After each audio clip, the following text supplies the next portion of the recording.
सबों का स्वागत है न्यूज बाइस्कोप की इस खास पेशकश में हम आज बात करेंगे कि किसकी कैसी चुनावी खिचड़ी पक रही है। झारखंड की उन सीटों की भी बात करेंगे जो सबसे ज्यादा चर्चा में है। चुनाव संपन्न होने के साथ ही उन सीटों को लेकर लगातार चर्चा चल रही है। खूंटी है, गिरिडीह है और भी ऐसी कई सीटें हैं जहां कौन लीड कर रहा है, कौन आगे बढ़ेगा, कौन किसके वोट काट रहा है, ये तमाम सवाल लोगों के दिलो दिमाग में तैर रहे हैं। और कहां कैसी किसकी किस तरह से खिचड़ी पक रही है, इन तमाम चीजों पर चर्चा करेंगे। हमारे साथ हमारे editor in chief Gangesh Gunjan ji है, उनसे आग्रह करेंगे कि वो हमारे साथ मदन है, करिश्मा है और रंजन है।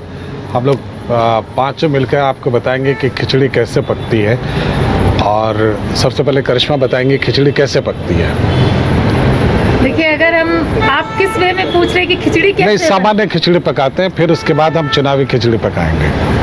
देखिए, हम लोग पहले तो दाल लेते हैं, पानी लेते हैं, चावल लेते हैं और उसके बाद खिचड़ी सीटी मार के खिचड़ी बना देते हैं। अच्छा, चलिए। तो ये जो सीटी मारकर खिचड़ी बनाने वाले लोग हैं, कई बार वो जो चुनाव में सीटी मारकर कुछ करना चाहते हैं जल्दबाजी में, तो उसका नुकसान होता है। इस बार के चुनाव में ये बात साबित हुई है। तो आप अगर खिचड़ी पकाना चाहते हैं तो उसके लिए समय चाहिए, और बीजेपी ने ये समय अपने कैंडिडेट्स को दिया था। तो आप सीटी मारकर जल्दी पकाने के चक्कर में कहीं ना कहीं गफलत के शिकार होते हैं और कहीं ना कहीं उससे परेशानी होती है। क्या आपको नहीं लगता है उदय ऐसा? बिल्कुल, सीटी मारकर हम इस उम्मीद में रहते हैं कि खिचड़ी पक गई होगी, तो कभी कभी वो पानी सूख जाता है, कभी कभी उसमें ऐसा भी होता है कि खिचड़ी बहुत ज्यादा बेस्वाद हो जाती है, खाने वाले की सीटी बच जाती है। चलिए, कई दिलचस्प मोड़ आए हैं इस चुनाव में। एक सबसे बड़ी बात तो ये है कि कल का जो एग्जिट पोल आया है, सारे चैनल्स पे आया है।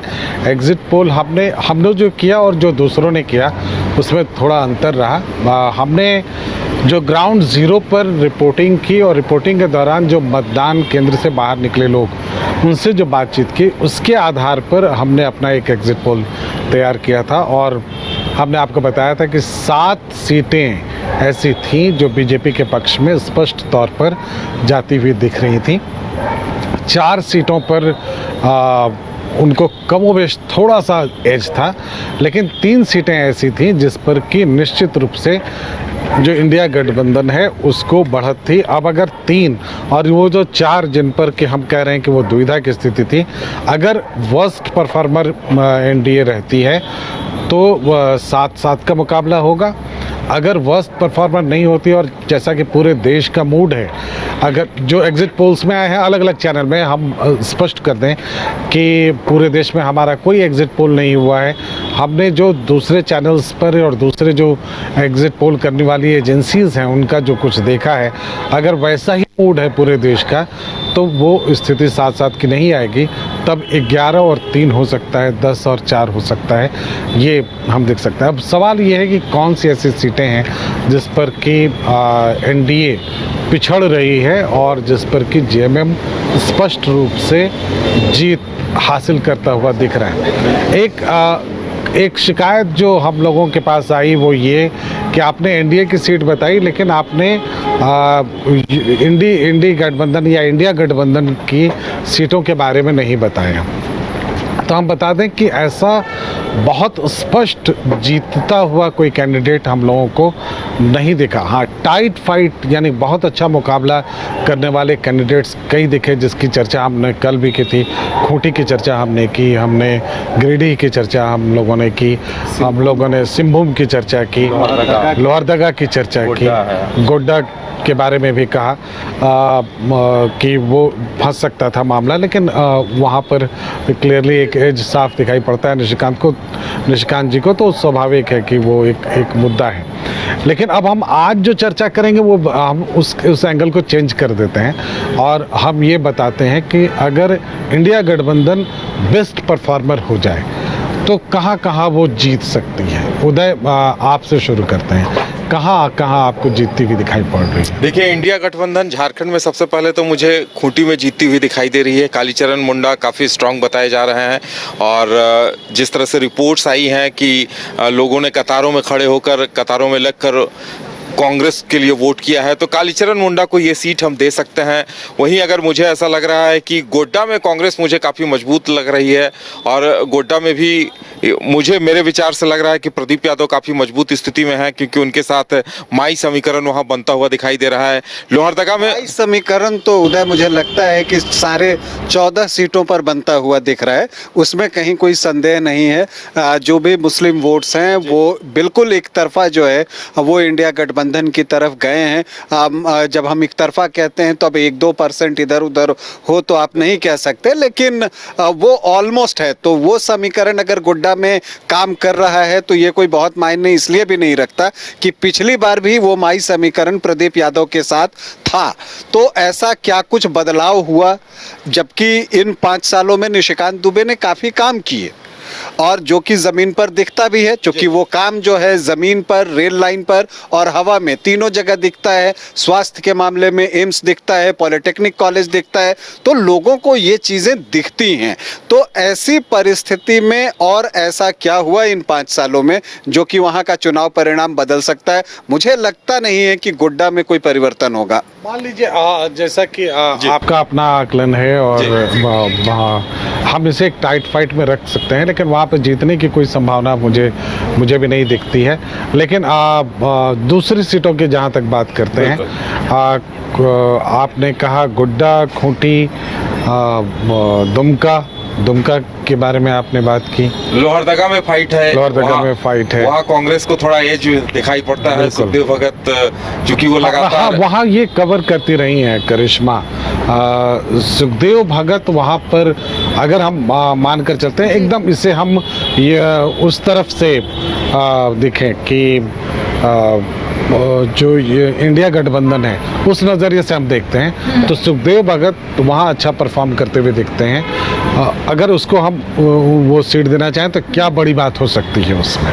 जी देखिए, मुझे तो ऐसा लगता है कि लोहरदगा से सुखदेव भगत जीत हासिल कर सकते हैं। मैं ऐसा इसलिए बोल रही हूँ क्योंकि मैं जब वहाँ पर पहुँची थी, क्योंकि अगर 2019 का अगर हम लोग देखें तो 2019 में चमरा लेंडा नहीं थे चुनावी मैदान में, लेकिन कांग्रेस सिर्फ 10,000 वोट से पीछे रह गई थी। और इस बार यही माना जा रहा था कि अगर चमरा लेंडा चुनावी मैदान में आते तो शायद कांग्रेस का वो जो वोट है वो काट सकते हैं, लेकिन ऐसा मुझे देखने को नहीं मिला। क्योंकि उसके बाद लगातार मैं लोहरदगा गई थी, लोगों से बातचीत की, तो उनका यही कहना था कि वहाँ के लोग बदलाव चाहते हैं। लोहरदगा में जितना विकास होना चाहिए था उतना विकास नहीं हो पाया, और यही वजह है कि इस बार लोग जो है बदलाव के मूड में है। लोहरदगा की बात करेंगे तो अगर सुखदेव भगत की बात करेंगे, 2019 में भी सुखदेव भगत ही थे, 2024 में भी सुखदेव भगत है, और ऐसे में पिछले बार का मैंने आपको बताया कि सिर्फ 10,000 वोट से ही हार चुके थे। लेकिन इस बार चमरा लेंडा का फैक्टर मुझे ऐसा लगता है कि काम नहीं आया, क्योंकि वो भी बिशुनपुर से, चमरा लेंडा, समीर उरांव भी बिशुनपुर से है। तो ऐसे में यही माना जा रहा है कि जो वोट कटे हैं वो कहीं ना कहीं समीर उरांव का कटा है, और अगर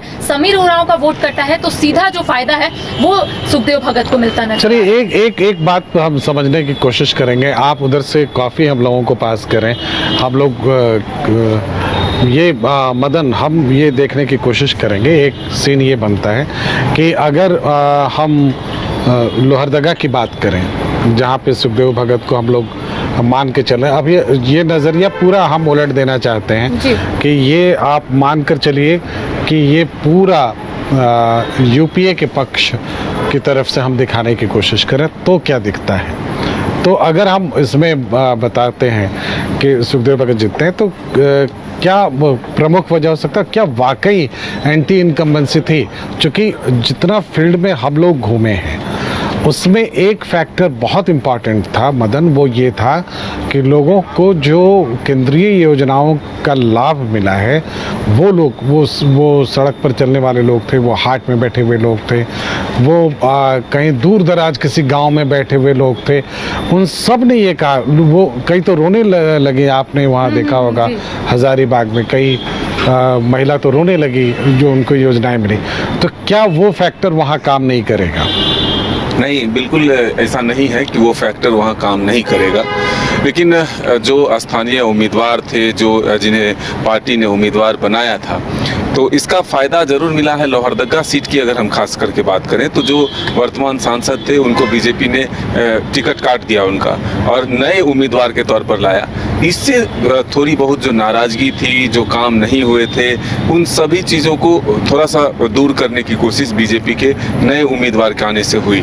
लेकिन जो तीसरा एक समीकरण बना, जो चमरालिंडा के आने से चुनावी मैदान में त्रिकोणीय मुकाबला बना, इसका फायदा जरूर मिला है बीजेपी को।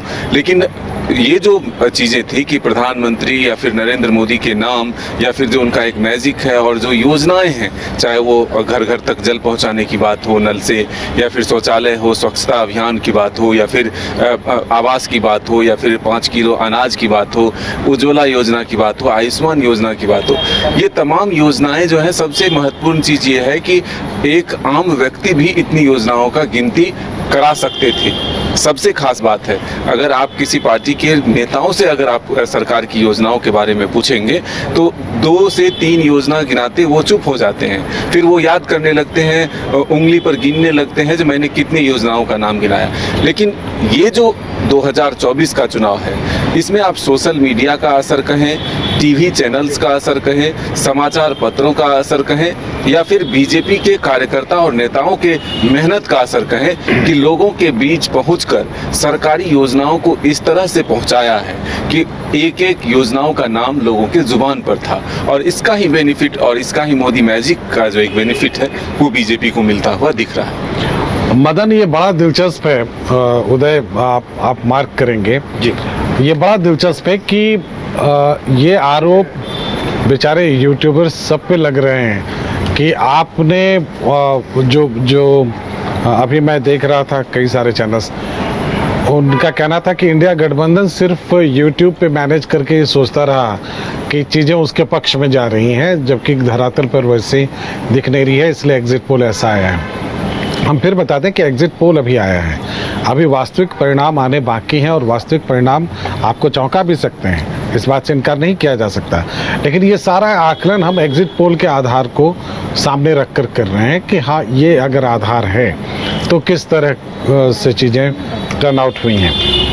देखिए, एग्जिट पोल की हम बात कर रहे हैं तो पूरे देश में अभी जो एग्जिट पोल आए हैं, बीजेपी को बढ़त मिलती हुई दिखाई दे रही है। और हम अगर उन खबरों को बता रहे हैं दर्शकों को, और जहां जहां हम घूमे हैं तो ये तथ्य जो सामने आए हैं उन्हीं तथ्यों को हम रख रहे हैं। और अगर ऐसा देखा जाए कि कांग्रेस यहाँ क्यों पिछड़ती हुई नजर आ रही है, तो कांग्रेस के पास इस बार कोई ऐसा मुद्दा नहीं था जिससे वो बीजेपी को घेर पाए या पीएम मोदी पर सवाल उठा पाए। देखिए, चुनाव में मुद्दे न बेरोजगारी और न असफलता, न आर्थिक विकास, जीडीपी, ये इन मुद्दों से इतर संविधान, आरक्षण जैसे मुद्दों पर बात हो रही थी।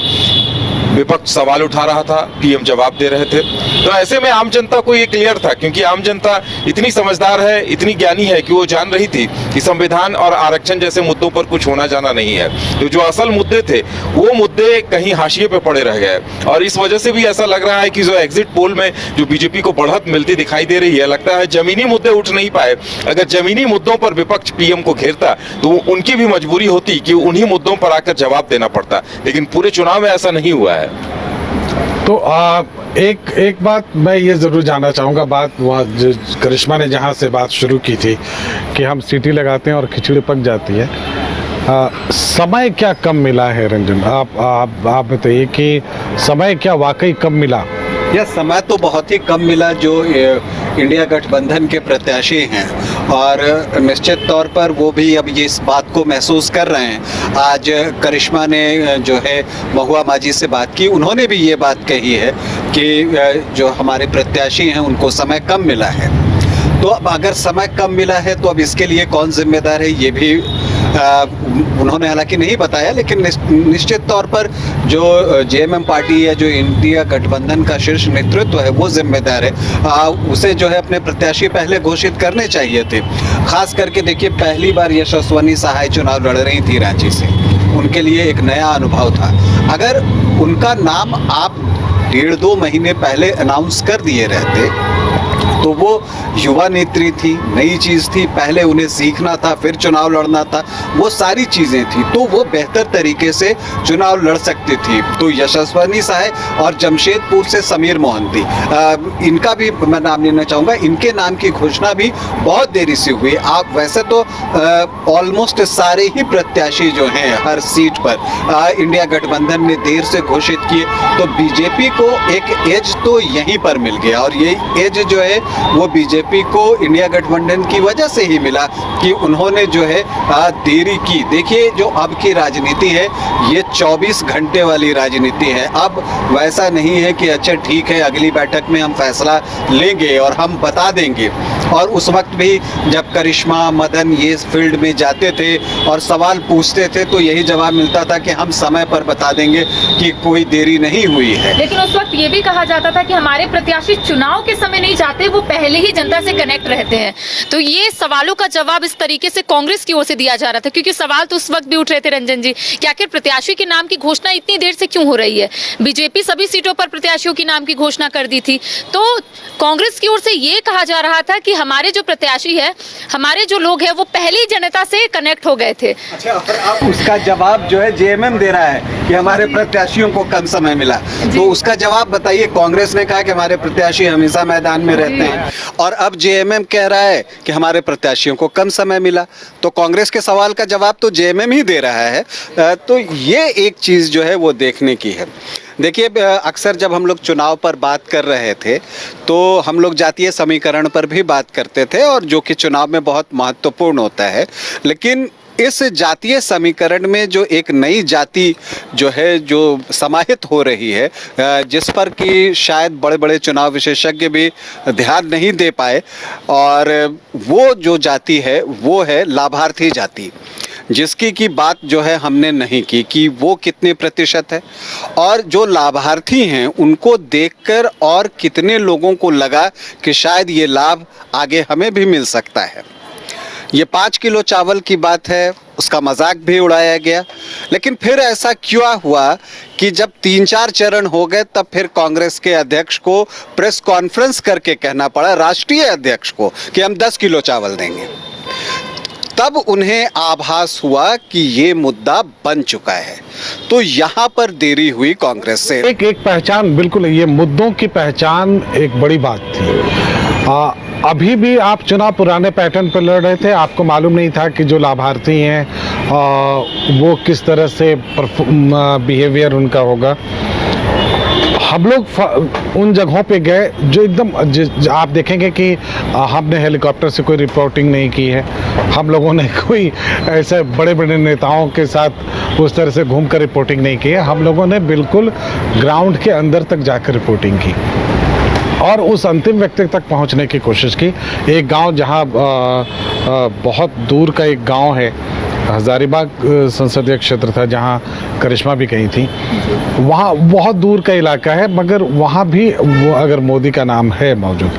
ऐसा तब होता था वह उदय जब हम लोगों ने चुनाव कवरेज करना शुरू किया। ये 89-90 की बात है कि आप दूर दराज के किसी भी इलाके में चले जाइए, कांग्रेस का नाम लेने वाला एक कोई ना होता था। और सभी इंदिरा गांधी 1984 में उनकी हत्या हो गई, लेकिन बावजूद इसके आप 89-90 तक अगर गांव के इंटीरियर में चले जाएं, सुदूर गांव में चल जाएं, तो लोग इंदिरा गांधी को ही वोट देते थे।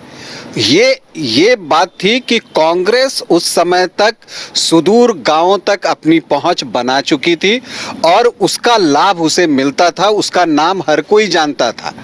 और मैं बार बार कहता हूं कि ये जो मन की बात है जो रेडियो पर प्रसारित होता है प्रधानमंत्री नरेंद्र मोदी का, तो रेडियो हर गांव तक है, उसमें राजनीतिक बातें नहीं होती। मन की बात में उसमें सामाजिक मुद्दे उठाए जाते हैं, उसमें प्रधानमंत्री कुछ गांवों की बात कर लेते हैं कि ये विशेषता है, तो उसके जरिए भी प्रधानमंत्री नरेंद्र मोदी गांव के अंदर तक पहुंच गए, सुदूर गांव तक पहुंच गए, और साथ में पहुंची लाभार्थी वर्ग के लिए जो योजनाएं थी जो कि लाभ दे रही थी लोगों को, 5 किलो अनाज हो, गैस हो, तो वैसे लोगों तक पहुंची तो वो लोग जो है जुड़ते चले गए और इसका लाभ जो है बीजेपी को मिल रहा है। और इसीलिए जो एक वेव की बात गंगेश जी ने पहले कार्यक्रम के दौरान ही कही थी जब चुनाव शुरू ही हुआ था कि एक अंडर करंट महसूस होता है, तो वो एक अंडर करंट था जिसे रीड करने में जो है मुझे लगता है कि हम लोग सबसे मिस हुआ। चूंकि अभी तक अगर सच कहूं तो मुझे भी लगता है कि एक ऐसा चुनाव था जहां कोई भी मुद्दा प्रभावी नहीं दिख रहा था। अगर आप देखिए कि पिछली बार कम से कम राफेल एक मुद्दा तो बना था, उसे बनाने की कोशिश तो की गई थी, कभी राम मंदिर मुद्दा हो जाता था, लेकिन इस बार वैसा कोई मुद्दा नहीं था। इलेक्टोरल बॉन्ड को बनाने की कोशिश की गई, लेकिन बीजेपी ने अगर 6,000 करोड़ लिए थे तो कांग्रेस ने भी 1,100 करोड़ लिए हुए थे, तो ये मुद्दा नहीं बनता। ये सब वो मुद्दे हैं ना जो कुछ लोगों तक जाते हैं। एक चीज देखिए, एक तो ये सब जो मुद्दे हैं इसे आप सुदूर गांवों तक नहीं पहुंचा सकते, क्योंकि लोग इन चीजों को उतना समझ भी नहीं पाते, क्योंकि और जो समझते हैं वो सारी चीजें समझ जाते हैं। बिल्कुल। दिक्कत ये है कि इन मुद्दों को सुदूर गांव में लोग समझ नहीं पाते, और जो समझते हैं वो सारी चीजें समझ जाते हैं कि इसका फायदा तो दोनों को मिला। आप देखिए एक चीज मैं बात केवल करना चाहूंगा, देखिए बाकी राज्यों में रोजगार एक मुद्दा था, बेरोजगारी का मुद्दा आप उठा सकते थे। झारखंड में आप वो काम नहीं कर सकते थे, क्योंकि जब आप कहते थे कि लोग बेरोजगार हैं, पेपर लीक हुआ, तो पता नहीं चलता था कि जब आप लोग बात कर रही होती थी लोगों से और जब वो कहते थे बेरोजगारी एक मुद्दा है, तो ये पता करना आपके लिए भी मुश्किल था कि वो राज्य सरकार के लिए बोल रहे हैं कि नौकरी नहीं मिली या वो केंद्र सरकार के लिए बोल रहे हैं, क्योंकि रोजगार के मुद्दे पर केंद्र सरकार भी फेल रही और राज्य सरकार भी फेल रही। पेपर लीक हुआ तो उसका आरोप, तो इसलिए ये मुद्दे बहुत जोर शोर से उठाए भी नहीं गए, क्योंकि ये डर था कि कहीं ये बैकफायर ना कर जाए। तो बेरोजगारी का मुद्दा हो या फिर आपको जो इलेक्टोरल बॉन्ड का मुद्दा था वो, इसीलिए इस पर उतने जोर शोर से जो है कांग्रेस ने जोर नहीं डाला। बिल्कुल, इसीलिए जितने भी इंडी गठबंधन के नेता आते थे तो संविधान, आरक्षण, इलेक्टोरल बॉन्ड की बात करते थे, बेरोजगारी, पेपर लीक, इनकी चर्चा नहीं होती थी। चलिए एक करिश्मा एक पॉइंट उठा रही थी, लेकिन हम आप दोनों से पूछेंगे, मदन और करिश्मा दोनों। फील्ड में आपने देखा, जैसे हम लोगों ने गोड्डा में हम लोगों ने देखा जैसे कांग्रेस के प्रत्याशी प्रदीप यादव बिल्कुल हाफने की स्थिति में थे। क्या आपको नहीं लगा ऐसा उदय? ऐसा लगा जब हम लोग रात में एक बार उनसे मिलने गए तो ऐसा लगा वो जैसे हाफने की स्थिति में हो, तो समय बहुत कम था और ये एक मेजर फैक्टर था कि उनको उतने कम समय में मैक्सिमम ग्राउंड कवर करना था। क्या ये एक मुद्दा था? जी देखिए, अगर गोड्डा लोकसभा क्षेत्र की बात करेंगे तो पहले कांग्रेस की ओर से सूची निकाली जाती है और उसमें दीपिका पांडे सिंह का नाम रहता है। उसके बाद विरोध होता है, तब प्रदीप यादव का नाम उसमें इंसर्ट किया जाता है। तो कह सकते हैं कि प्रत्याशियों को उतना समय नहीं मिला जितना समय बीजेपी के प्रत्याशियों को मिला। और आपने सही कहा कि प्रदीप यादव जरूर हाफ रहे होंगे, क्योंकि बहुत लिमिटेड टाइम मिला था और उस लिमिटेड टाइम में अपना विजन रखना, कांग्रेस का विजन रखना और ये बताना कि जब वो जीत कर आएंगे तो क्या कार्य करेंगे। ये सुनने में बड़ा आसान लगता है कि जो भी प्रत्याशी है वो जाते हैं, विजन रखते हैं, लेकिन वही लोगों से जुड़ने में, लोगों तक अपनी बात पहुंचाने में 1 से 1.5 महीने का वक्त लग जाता है। और ऐसे में कांग्रेस के पास मुझे लगता है कि 15 से 20 दिन का वक्त था। और ऐसे में जब मैंने खुद राजेश ठाकुर जो कांग्रेस के प्रदेश अध्यक्ष है, मैंने उनसे पूछा था कि आखिरी में आप लोग प्रत्याशियों के नाम की घोषणा करें, बीजेपी का तो अब अंतिम चल रहा है, बीजेपी अब सभी लोगों से जुड़ चुकी है और योजना के बारे में बता दिए, तो उनका सिर्फ एक लाइन में आंसर था कि बीजेपी चुनाव में ही जगती है। बीजेपी के जो प्रत्याशी है उन्हें चुनाव में ही लोगों से मिलना पड़ता है। हमारे जो प्रत्याशी है पहले ही लोगों से मिल लेते हैं, लेकिन देखिए कहीं ना कहीं खामियाजा जो है प्रत्याशियों को उठाना पड़ रहा है, प्रदीप यादव हो या फिर अन्य हो। अभी ये चूंकि रिजल्ट नहीं आया है, हम इसलिए कंक्रीट कुछ नहीं कर सकते हैं, लेकिन प्रदीप यादव को एक क्रेडिट तो देना पड़ेगा कि हम लोगों ने वहाँ पर निशिकांत दुबे को भी कवर किया है, तो हाफ तो वो भी रहे थे, उन्होंने उनको भी दौड़ने पर बहुत विवश किया है। क्या मदन? हाँ, देखिए जिस तरह से टिकट बंटवारा चल रहा था इंडी गठबंधन में, तो उसी दौरान निशिकांत दुबे ने पहले ही ये शर्त रख दिया था कि अगर प्रदीप यादव को चुनावी मैदान में उतारा जाता है मेरे खिलाफ, तो हम चाय बैठकर पिएंगे, क्रिकेट खेलते हुए नजर आएंगे। और इस सवाल का जवाब हमने ढूंढने का भी कोशिश किया, उनसे इसी चुनाव प्रचार के दौरान पूछे भी हमने कि आखिर आपने जो कहा था कि कांग्रेस अगर प्रदीप यादव को उम्मीदवार बनाती है तो हम चुनावी मैदान में प्रचार के लिए नहीं जाएंगे। तो उन्होंने हंसते हुए कहा कि अभी तो मैं चाय ही पी रहा हूँ, 11 बज रहे हैं, घर पे हूँ, लोगों से मिल रहा हूँ, चाय पी रहा हूँ और क्रिकेट खेलते हुए भी नजर आऊँगा। तो ये ज़रूर एक मजाकिया लहजे में था, लेकिन ग्राउंड जीरो पर जब हमने जानने की कोशिश की तो निशिकांत दुबे ने अपनी पूरी ताकत इस चुनाव में लगाया, क्योंकि उन्हें भी अंदाज़ा था कि प्रदीप यादव इस चुनाव को काफ़ी गंभीरता से ले रहे हैं। क्योंकि किसी एक प्रत्याशी का नाम का जब घोषणा हो जाता है और फिर उसके नाम को वापस लिया जाता है, फिर आपके नाम को आगे किया जाता है, तो आपकी प्रतिष्ठा भी दांव पर होती है, पार्टी की भी प्रतिष्ठा दांव पर होती है, आपके कार्यकर्ताओं की भी प्रतिष्ठा दांव पर होते हैं। तो पूरी मेहनत के साथ इस चुनाव को इंडी गठबंधन की तरफ से हम कहें, क्योंकि लास्ट आवर में भी कई मंत्री जो हैं वो वहाँ मौजूद रहे। गोड्डा क्षेत्र में चाहे आरजेडी के मंत्री हो, कांग्रेस के मंत्री हो, जेएमएम के मंत्री हो, सब ने पूरी ताकत लगाई है गोड्डा क्षेत्र में खास करके। तो इसका परिणाम हालांकि 4 जून को पता चलेगा क्या होगा, लेकिन दोनों तरफ से कड़ी टक्कर की जो बात है वो सामने आई है।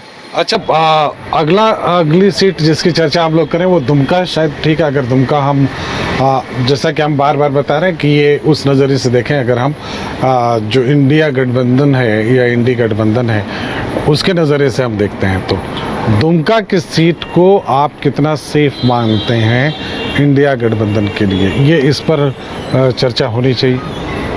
देखिए, दुमका की सीट पिछली बार गुरुजी यानी शिबू सोरेन लड़े थे, लेकिन वो सुनील सोरेन से हार गए थे, उससे पहले उनकी सीट थी ये।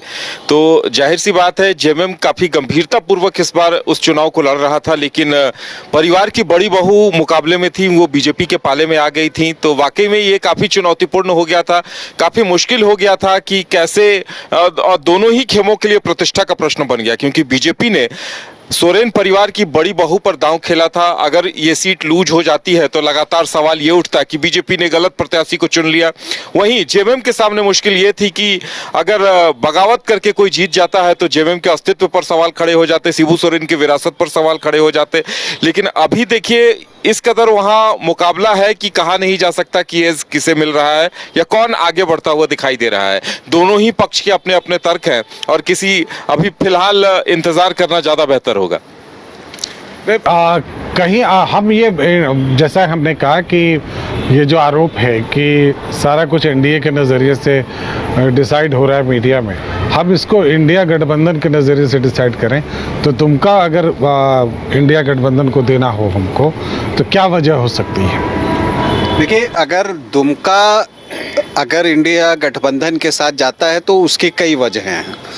पहली चीज़ जो मुझे दिखती है, जो प्रत्याशी हैं नलिन सोरेन, 7 बार से शिकारीपाड़ा के विधायक हैं, अनुभवी हैं, माहिर राजनीतिज्ञ हैं और जो चुनावी रणकौशल होना चाहिए वो उनके अंदर है।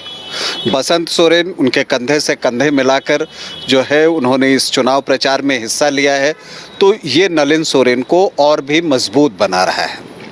इसके अलावा अगर आप देखें तो यहाँ पर अगर आप जातीय समीकरण भी देखते हैं तो यहाँ पर लगता है कि इंडिया गठबंधन के लिए अवसर है। और जो तीसरी और सबसे महत्वपूर्ण बात है वो ये है कि ये गुरुजी की पारंपरिक सीट रही है, तो गुरुजी को लेकर जो है वहाँ के मतदाताओं में जो है वो बहुत सम्मान है। और चूँकि अब गुरुजी इस चुनाव में वहाँ पर चुनाव प्रचार करने के लिए भी नहीं गए, तो एक चीज़ हो सकता है कि लोगों को लगे, और इस बात को ये चीज़ दिखाई भी गई कि गुरुजी जो हैं वो अपनी पार्टी जेएमएम के साथ हैं। देखिए, सीता सोरेन ने बीजेपी से, ये जेएमएम से इस्तीफा दे दिया था पहले, बावजूद उन्हें जो है निष्कासित किया गया बाद में, और वो जो चिट्ठी जारी हुई वो गुरुजी शिबू सोरेन